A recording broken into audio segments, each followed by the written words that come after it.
আমরা প্রথম দিক থেকেই ভাবছিলাম একটা সেন্ট্রাল জায়গা থাকা দরকার, যেখানে আসলে সবগুলো স্পোর্টসের একটা স্পোর্টস ভিলেজের মতো আমরা পৃথিবীর বিভিন্ন দেশে দেখেছি। যে দেশগুলো স্পোর্টসে ভালো করেছে, চায়নাতে ইয়াটা আছে। তো প্রাথমিকভাবে আলোচনা চলছিল চায়নার সাথে, এবং আমি আমাদের মাননীয় প্রধান উপদেষ্টা ডক্টর মোহাম্মদ ইউনূস স্যারকেও জানিয়েছি বিষয়টা। স্যার যখন সংযুক্ত আরব আমিরাতে গিয়েছিলেন কিছুদিন আগে, তিনি সেখানে বিষয়টি তোলেন এবং সংযুক্ত আরব আমিরাত সরকার আমাদেরকে আর্থিক সহযোগিতা করার ব্যাপারে একমত হয়েছে।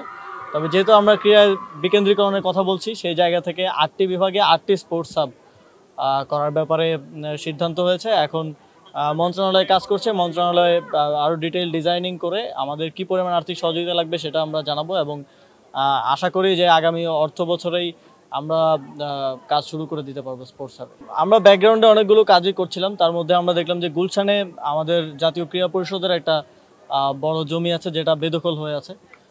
আমরা সেটার কিছু দালিলিক কিছু জটিলতা ছিল, সেগুলো শেষ করেছি।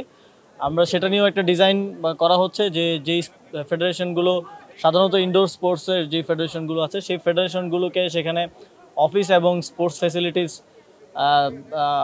যাতে অ্যাকোমোডেট করা যায় সেভাবে একটা স্পোর্টস ফ্যাসিলিটি আমরা সেখানে করব। আরবান স্পোর্টস সেন্টার নামে আমরা সেটা গুলশানে করব। কমিটির বিষয়টায় একটু সমন্বয়ে হয়েছে। আর আমাদের একটা পলিসিগত সিদ্ধান্ত ছিল যে কোনো ফেডারেশনে কেউ সর্বোচ্চ পদে 2বারের বেশি থাকতে পারবে না। তো সেই জায়গা থেকে কমিটিটা পরবর্তীতে আবার পরিবর্তন করতে হয়েছে, এবং আমরা সমন্বয় করছি সার্চ কমিটির সাথে। আপনারা জানেন সার্চ কমিটির যেই কার্যপরিধি, তারা মন্ত্রণালয়কে কমিটির প্রস্তাবনা করবে, এবং এটা প্রস্তাবনা, সার্চ কমিটি চূড়ান্ত না, মন্ত্রণালয় চূড়ান্ত কমিটি দিবে। আপনারা জানেন এখানে অনেকগুলো বিষয় আছে যেগুলো আমাদেরকে দেখতে হয়।